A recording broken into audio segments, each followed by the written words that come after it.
Did you know that 71% of the people that watch Matthew Kelly's videos are not subscribers? That makes no sense. We need to change that. Subscribe today.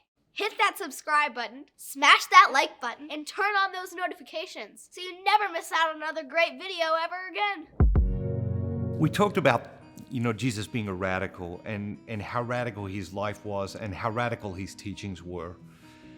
And right at the heart of the gospel, we find this notion of radical generosity. Jesus displayed this radical generosity. Obviously, the ultimate expression of that was by laying down his life for us. But he was constantly displaying this radical generosity, throughout his life in so many different ways. And he invites us to the same radical generosity.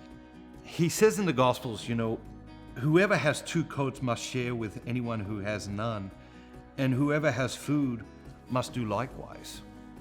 And it's so easy to say, oh, that part of the gospel doesn't really apply to me, or that part of the gospel doesn't really apply to me in that way.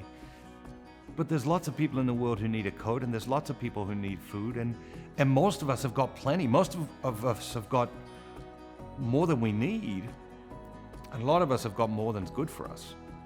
The world looks at life and says, hey, whoever can get the most, whoever can amass the most, they're the winner. That's how the world looks at life. God invites us to look at life as a generosity contest.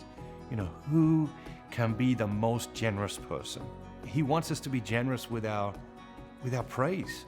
He wants us to be generous with our appreciation. He wants us to be generous with our compassion. He wants us to be generous with our patience.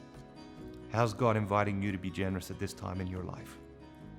How is God inviting you to be generous today?